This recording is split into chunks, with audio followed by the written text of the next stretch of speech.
Hello friends, this is Practice Bytes section of episode 8 Files and Folders Provisioning of Series Efficient and Automatic File Management using PowerShell. In this video, we will be covering two labs. In first lab, we will be seeing all common examples of file and folder provisioning, and in second lab, we will be covering a production environment example, right? The examples of scripting that we use to face in our daily life of our job. Second lab would be HR department update list of new joiners in CSV file and upload it to a shared location. Then IT admin need to schedule a script that will create backup folder for each new joiner. Now we need to create a script for admin that will fetch information from file shared by HR department. Based on information in the file, we will create a folder for each user separately on file server. Then naming of folders should be like first name, last name, underscore department, right? And then each new created folder should contain a subfolder with name instructions, and the file instruction.txt inside this folder should be created with some instructions written into it, right? So in case you are not understanding the lab clearly, please pause this video for a second and read it carefully and try to understand, right? So let me move to our practical section. So here I have listed already what we are going to cover in this demo so that we may not divert, right? So I have listed all the examples that we are going to cover in this demo, and also I have listed the lab too so that we can read it and follow it practically, right? So first we need to prepare our demo environment. For that, we need to set our current working location where we can create our all test folders and files so that we can remove them after our lab, right? So let we set our location first. So set, and now as you can see, my current location has been changed, and now I can clear the screen. Now let me move to our second example, or in fact first example only. So it says creation of a test file in a specified path. Okay, let me create a test file in our current folder only, right? So new item, and path would be my current directory, and name of file would be like test file 1.txt, right? And I can give it a option of like item type, though it is not necessary in case of files, because by default new item command creates a file only if we are working with file system ps provider, quotation marks. And if I run this command, I will be getting, as you can see, my file has been created. In this way we can create our files. So let me move to next example now. In next example, I need to create new test directory in current directory. So what I can do again is new hyphen item, and in current directory, path is my current directory. In case you are not aware about current directory and or parent directory, you can please refer my previous videos where I have detailed of these topics, right? So name of my directory would be maybe test underscore dir, right? Please make a note, like when we create a directory, we have to define the item type specifically, right?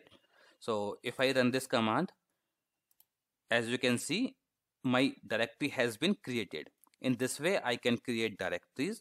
Let me move to our next example, that is create test file by defining name of file in path only, right? So this is an option basically, like we can define the name of file or directory in path only parameter.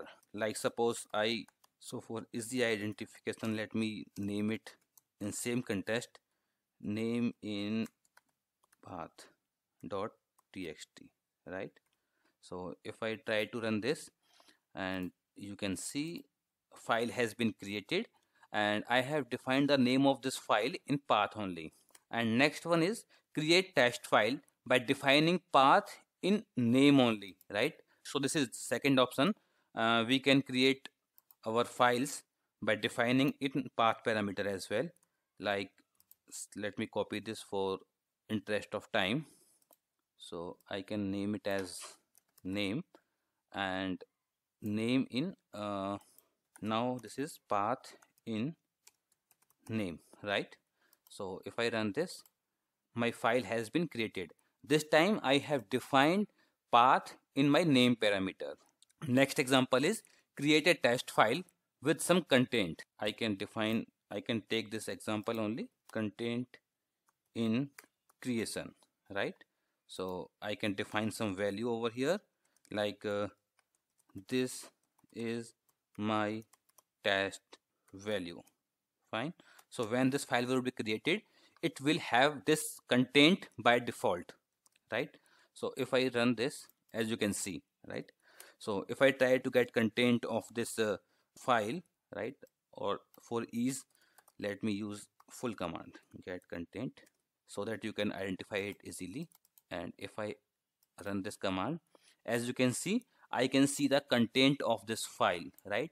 This is my test value. In this way we can insert some contents by using value parameter. So next command is, or next example is, create file by confirming first with the user interactively. So sometimes we will need to take some confirmation before creating a file or directory. So we can use confirm parameter. So let me see a quick demo of this.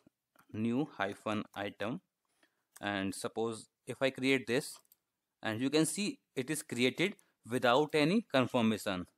But if I try to create a file with a confirm parameter, so let me name it in same context, and I use confirm parameter, and if I run this, getting a prompt for confirmation. If I click yes, my file has been created, right? So in case we want a confirmation prompt before a file or folder is created, we can use confirm parameter. And next one is create item or file when directories in path doesn't exist, right? So sometimes we may have some cases when the directories in path doesn't exist, but we have to create the file without caring for whether a file exists or not. New item, and my path is like fake folder, right? And I want to create a file over here with name test file 1.txt, right? And if I try to run this command, oops, as expected, couldn't find a path, so it is not able to create this file, right? Because my fake folder doesn't exist in my current directory. But if I use the same command and I give a parameter with force, right? So let me see what happens now. As you can see, this time my file has been created. The use of force parameter is it creates all the folders which exist in path, which I have mentioned in path, but they doesn't exist actually. In case we have to overwrite a file, suppose I try to run this command, fine, and let me see what I get. Oops, as you can see, this file already exists, right? So that's why we are not able to create this file. But if I use force parameter, then let's see force parameter, right? So if I run this command, it has overwritten the file. Please be very careful when you are using this force parameter, because it will overwrite the file in case it already exists. So next one is create multiple files by defining name and path separately for each file, right? So we may have some cases like when we need to create two files maybe, right, or three files maybe with some different path. So in that case we can create files using different paths. Like suppose I want to create one file in path current directory, and my file name would be test5 suppose .txt, right? And second file would be maybe in my current directory and fake folder. If I try to run this command, so what happens, let me see. If I try to run this command, as you can see, my two files has been created in different paths. So next one is, what if we have to create many files and directories using other core capabilities of PowerShell like for each loop. Suppose we need to create maybe 50 files, right? So how we can create? So for that we have to use other capabilities of PowerShell like maybe for each loop, pipelines, some operators, right? Like range operators. So you can please go through previous videos in case you have not. So let me see a quick example.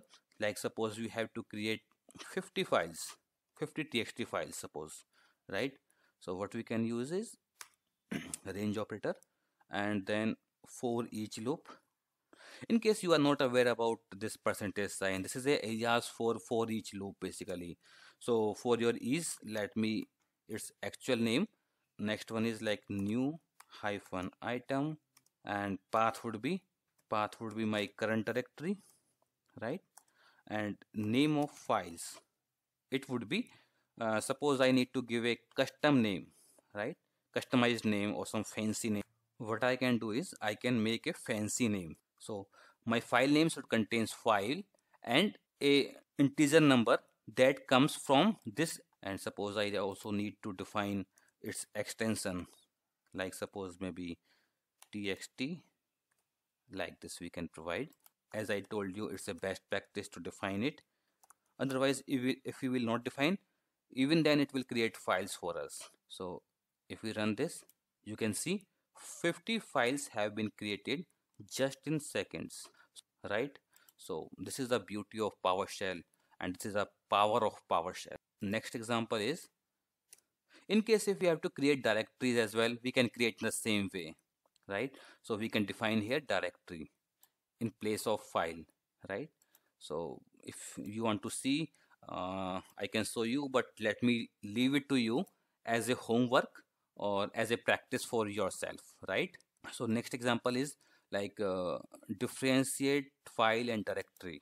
Okay, like what we have created, it's time to check that gci dot slash, or maybe this one, right? So GCI, in case you are not aware, it's basically alias for, okay, let me use command itself, uh, because maybe you are not aware about alias or commands for these commands. So let me use it and let me try to run this. As you can see, these are the contents of my current folder, right? Which I have created like 50 txt files, name in path, path in name, test file, hyphen is in starting. These are files basically, and where I have D in starting, they are direct. Friends, file management with PowerShell is a series that covers the basic of PowerShell file system, right? How we can manage files.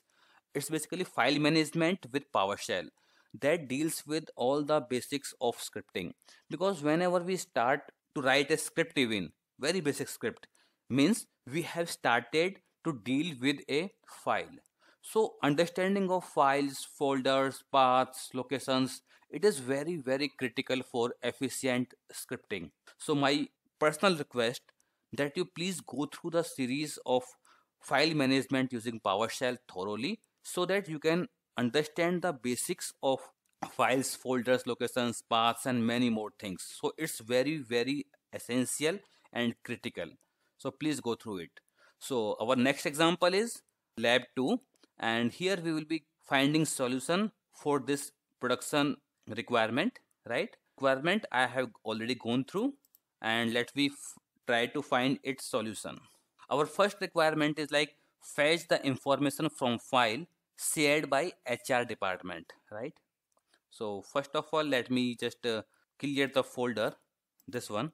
So what I can use is remove hyphen item, and in my current directory, remove everything, enter. So it is asking me to confirm whether I want to remove it actually. Yes, and it has removed everything from my current directory. Now what I can do is I can just copy a file. That would be a sample file that I get from HR department.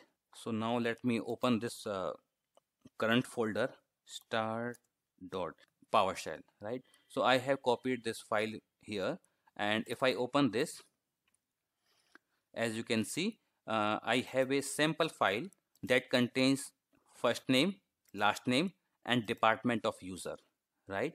So I need to create folder for each user in my file server. So let me close this, and please make a note of columns, right? First name, last name, and department, and rows. Fine. So one row for each user, and I have 10 user over here, and I will be creating a folder for each of them, right? So close this and don't save, right? So also we can close this. So now let we go step by step. So first of all is fetch the information from file shared by HR department, because the file extension that is being shared by HR department is CSV. So we have a command that we can use to import CSV file, that is import hyphen CSV, right? And we can give the path of that file, like we have user list dot CSV. So if I import this and if I run this command, you can see PowerShell has imported it and it is showing it on console. But we need not to see it on console. We need to use it in our script. So we need to store it in a variable, right? So this is a variable that I have created now, and I have stored all this content in my user list variable, right? If I run this command, and you can see this time I'm not seeing the output of this file or content of this file on my console, but this time it has been stored in this variable. If I try to return the value of this variable, I'm getting the contents of file, right? So I have completed the first step, that is like fetch the information from file shared by HR department. Now we need to create, based on information in file, create a folder for each user separately on file server, right? So for that, for each user, it means we can use for each loop. In case you are not aware about this, don't worry, I am going to discuss in very detail in my coming video about for each loop, right? For each user or for each row in my this variable, in value of this variable, run a command block that contains some command like new hyphen item, and path would be like maybe in current directory, and name would be, again I will use a custom name, like as you can see the requirement, naming of folders should be like first name, last name underscore department. So it's a very fancy and customized name. So for that I need to use sub expression operator. So it's a very important operator, and you will be using it very frequently in your scripting to make the script very efficient. So please go through it thoroughly. In case you are not aware about this, I can close this and I can put a plus. Again I can just copy the same to take the last name, right? It will save my efforts for typing, like last name and plus, and item time I need to define as directory. As I told you, for creating directory we have to define this value of item type parameter specifically, and I can close my curly bracket. So now my expression is complete, and if I run this, my folders will be created for each user. Let me clear the console first, and I try to run this command like for this one only. If I run this, as you can see, folders have been created for each user, right? And the name is also as per requirement, first name, last name underscore department name. So our two requirements are fulfilled. Now we need to move our next requirement. So friends, here is a power tip for you. Whenever you try to create a script for any requirement, please don't be afraid of the complexity of requirement, but try to break the requirement into pieces: first part, second part, third part, and fourth part, and so on. And then try to accomplish the each component separately. Like first you have achieved the first milestone, like first part, fine. Then move to next part, next part, next part, and so on. And always use some. So we have created the folder for each user. Now let's we move to next step, and that is each newly created folder should contain subfolder instructions and file instruction inside this subfolder with some instruction written into it. So each new folder, please make a note of it. It means we should not touch old folders which are already created for older users. So we need to work with only new created folders only, right? How we can define or how we can filter the new folders only. So for that we need to create some filter, right, to separate the newly created folders. So for that, as I told you in my previous lab, we need to create a variable with definition of yesterday. So I am creating a variable that will define the value of my yesterday's date. So for that, what I can do is I have defined the current date. Like if I run this command, I will be getting today's date. What I need to do is I need to add some values into it. Like I need to add days into it. If I add some minus day, so it will become a back date. So if I run this, some value has been stored in my variable, and if I run this, as you can see, it is returning back date, means yesterday's date. So today is 5th March, it is returning 4th March. And now we need to filter the directories which have been created today, means which are newer than or which are greater than yesterday. So what I can do is I can create a folder list again, and this folder list will be containing the folders which are created today only, and I need to list only direct. So if I don't use this parameter, it will be listing all the contents, like whether it is file, directory, or whatever. So I need to list only directories, so that's why I'm using directory, and I'm using a filter over here where object, whatever the output that is coming down the pipeline, its creation time will be greater than yesterday. I need to compare it with yesterday's variable which I defined in previous tab. So I can close this curly bracket, and now if I run this command, as you can see, and I'm getting all the folders which are created today only. So I'm getting all the folders which have been created today only and which are lying at the root of current directory. So I have all the folders in my this variable. So now I need to work on my next requirement, that is each folder should contain a subfolder instruction, and inside the instruction there should be a file instruction.txt that should contain some instruction into it. Means each folder in this folder list, I need to perform some action, that is new hyphen item. Path is like current directory, or maybe because I have defined the folder in my this variable, so I need to give the path like maybe folder slash instructions, right?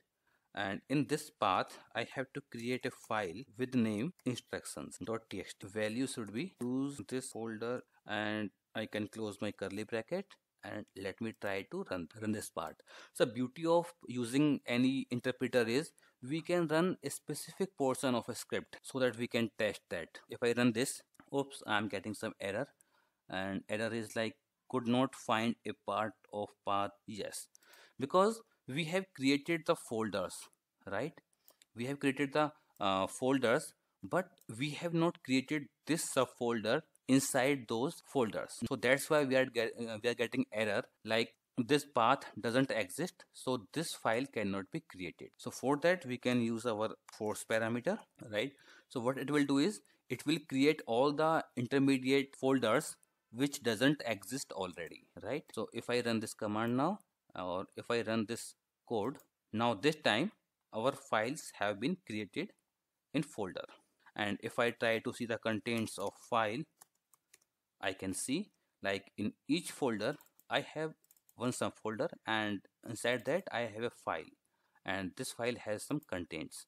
So now I have created a folder for each user, and inside that I have a instruction folder, and I can create an instruction file. Inside that I can mention the instructions for using this folder, or maybe I can mention any information inside there. This is just an example. So in this way We can use file management to fulfill our requirement, and maybe you will not would have understand some of the components of this scripting. I would really appreciate if you can ask me anything that you need to clarify. And also please try to practice more and more, and ask me if you have anything to ask, like you have seen a video of mine and you are not clear about some things that have been mentioned in video. Please do ask me. I will be more than happy to answer your queries. Thank you. Happy learning.